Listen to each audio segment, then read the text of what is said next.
నేడే AP cabinet భేటీ, ప్రభుత్వ ఉద్యోగ పెన్షనర్ల కీలక నిర్ణయాలు ఇవే. పూర్తి తాజా సమాచారాన్ని వీడియోలో తెలుసుకుందాము. మరి కేబినెట్ భేటీలో ఏమేమి అంశాలు చర్చకు వస్తాయి, ఉద్యోగ పెన్షనర్స్కి ఏమైనా ఈ యొక్క అంశాలకు సంబంధించి ఏమేమి చర్చకు వస్తాయని పూర్తి వివరాలు వీడియోలో తెలుసుకుందాము. వీడియో అయితే ఎక్కడ కానీ స్కిప్ చేయకుండా ఎండ్ వరకు చూసేయండి, అప్పుడు ఇన్ఫర్మేషన్ పూర్తిగా అర్థమవుతుంది. అలాగే వీడియో చూస్తున్న ప్రతి ఒక్కరు వీడియోకి లైక్ చేయండి ఫ్రెండ్స్. ఈ వీడియోని తోటి ఉద్యోగ పెన్షన్ మిత్రులతో అయితే షేర్ చేయండి. కొత్తగా మన ఛానల్ని చూస్తున్నారు, ఇంకా ఎవరైనా సబ్స్క్రైబ్ చేసుకోకుంటే వెంటనే మన ఛానల్ సబ్స్క్రైబ్ చేసుకోండి. దీని ద్వారా నేను చేసే లేటెస్ట్ వీడియోస్ అన్నీ మీ వరకు రీచ్ అవుతాయి. ఇక ఆలస్యం చేయకుండా వివరాల్లోకి అయితే వెళ్ళిపోదాము. ఫ్రెండ్స్, విషయానికి వచ్చినట్లయితే ముఖ్యమంత్రి శ్రీ నారా చంద్రబాబు నాయుడు గారి అధ్యక్షతన ఆంధ్రప్రదేశ్ రాష్ట్ర మంత్రివర్గం నేడు కీలక సమావేశాన్ని అయితే నిర్వహించనుంది. ఈ భేటీలో ప్రధానంగా సూపర్ సిక్స్ హామీల అమలుకు సంబంధించిన కీలక నిర్ణయాలు తీసుకొనుండగా, మరోవైపు లక్షలాది మంది ప్రభుత్వ ఉద్యోగుల పెన్షన్లు ఎదురుచూస్తున్న ఆశలపై చర్చ అనేది లేకపోవడం తీవ్ర నిరాశకు గురిచేస్తోంది. మహాశక్తి పథకంపై మంత్రివర్గం ఉపసంఘం భేటీ. ప్రధాన కేబినెట్ సమయానికి ముందుగా మధ్యాహ్నం 3 గంటల సమయానికి సచివాలయంలో మహాశక్తి పథకంపై ఏర్పాటైన మంత్రివర్గ ఉపసంఘం ప్రత్యేక సమావేశం కానుంది. ఈ భేటీలో మంత్రులు శ్రీ రాంప్రసాద్ రెడ్డి, శ్రీ వంగల్పూరి అనిత, శ్రీమతి గుమ్మడి సంధ్యారాణి గారు పాల్గొంటారు. ప్రధాన ఎజెండా రాష్ట్రంలోని మహిళలకు ఉచిత బస్సు ప్రయాణ పథకాన్ని ఈ నెల 15 తేదీన ప్రారంభించాలని ప్రభుత్వం లక్ష్యంగా పెట్టుకుంది. ఈ పథకం అమలుకు సంబంధించిన మార్గదర్శకాలు, విధి విధానాలు, ఆర్థిక వనరులపైన ఉపసంఘం చర్చించి తుది ప్రతిపాదనలను కేబినెట్ ముందు ఉంచనుంది. ఈ భేటీలో తీసుకున్న నిర్ణయాలకు సాయంత్రం జరిగే కేబినెట్ సమావేశంలో అధికారికంగా ఆమోదం తెలపనున్నారు.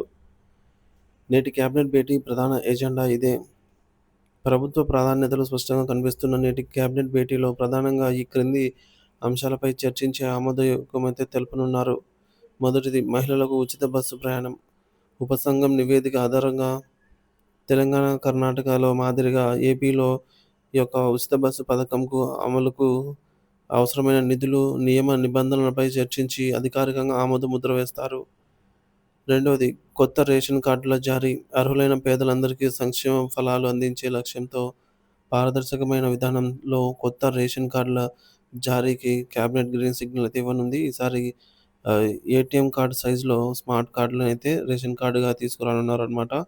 ఈ నెల 25వ తేదీ నుంచి 31వ తేదీ వరకు ఆంధ్రప్రదేశ్‌లోని ప్రతి ఒక్క అర్హులైన వారందరికీ కూడా ఈ కొత్త ration card, smart ration card అంటే పాత రేషన్ కార్డ్ తీసుకొని కొత్త రేషన్ కార్డ్ అయితే ఇవ్వనున్నారనమాట ఆ ప్లేస్‌లో. సో, దీనివల్ల చాలా ఉపయోగాలైతే ఉన్నాయి. ఇక ప్రీ హోల్డ్ భూముల ఆక్రమణపై నివేదిక. గత ప్రభుత్వ హయాంలో ఓటీఎస్ పథకంలో జరిగిన అవకతవకలపై నియమించిన సబ్ కమిటీ తన నివేదికను సమర్పించనుంది. దీనిపై చర్చించి తుది చర్యలపై నిర్ణయం తీసుకుంటారు. నాలుగోది, రాజధాని భూ కేటాయింపుల సమీక్ష. అమరావతిలో వివిధ సంస్థలకు జరిగిన భూ కేటాయింపులను సమీక్షించి నిరుపయోగంగా ఉన్న కేటాయింపులను రద్దు చేయడంపై చర్చించనున్నారు. ఐదోది, సీఎం ప్రత్యేక సమావేశం. కేబినెట్ భేటీ అనంతరం ముఖ్యమంత్రి చంద్రబాబు నాయుడు గారు మంత్రులతో ప్రత్యేకంగా సమావేశమై తీసుకున్న నిర్ణయాలను ప్రజల్లోకి ఎలా తీసుకెళ్లాలనే దానిపైన దిశానిర్దేశం చేయనున్నారు. ఉద్యోగ, ఉపాధ్యాయ, పెన్షనర్ల వర్గాల్లో తీవ్ర నిరాశ మిగిలిందని చెప్పాలి. ఎప్పటిలాగా ప్రభుత్వం ప్రజాకర్షక హామీల అమలుపై పూర్తి స్థాయిలో దృష్టి సారించడంతో ప్రభుత్వ యంత్రాంగంలో కీలకమైన ఉద్యోగుల సమస్యలు మరోసారి పక్కకు వెళ్ళాయి. పట్టించుకోని కీలక అంశాలు. ఎంతో కాలంగా పెండింగ్లో ఉన్న డీఏ బకాయిలు, పెన్షనర్లకు చెల్లించాల్సిన ఆర్థిక ప్రయోజనాలు, 12వ పీఆర్సీ ఏర్పాటు, మధ్యంతర భృతి, ఐఆర్ ప్రకటన వంటి అత్యంత కీలకమైన అంశాలు నేటి కేబినెట్ ఎజెండాలో లేవని స్పష్టమైన సంకేతాలు వెలువడుతున్నాయి. ప్రభుత్వ ప్రాధాన్యత. ప్రస్తుత ప్రభుత్వం దృష్టి మొత్తం సూపర్ సిక్స్ పథకాలపైనే కేంద్రీకృతమైందని, రాష్ట్ర ఆర్థిక పరిస్థితి దృష్ట్యా తక్షణమే ఉద్యోగుల డిమాండ్లను నెరవేర్చే అవకాశం కనిపించడం లేదని ప్రభుత్వ వర్గాలు సూచిస్తున్నాయి. నిరుత్సాహంలో ఉద్యోగ సంఘాలు. ఎన్నికల్లో ప్రభుత్వం ఏర్పాటుకు తాము కూడా ఎంతో సహకరించామని, కానీ తమ న్యాయమైన డిమాండ్లను ప్రభుత్వం విస్మరించడం పట్ల ఉద్యోగ, ఉపాధ్యాయ, పెన్షనర్ల వర్గాలు తీవ్ర అసంతృప్తి వ్యక్తం చేస్తున్నాయి. ప్రభుత్వ ప్రాధాన్యత క్రమంలో తాము లేమన్న భావన వారిలో బలపడుతోంది. ఒకవైపు ప్రజా సంక్షేమ పథకాలతో ప్రజలకు చేరువయ్యేందుకు వేగంగా ప్రభుత్వం అడుగులు వేస్తుండగా, మరోవైపు పాలనలో భాగస్వాములైన ఉద్యోగుల దీర్ఘకాలిక సమస్యలను విస్మరించడం భవిష్యత్తులో ప్రభుత్వానికి కొత్త సవాళ్లను సృష్టించే అవకాశం ఉందని విశ్లేషకులు భావిస్తున్నారు.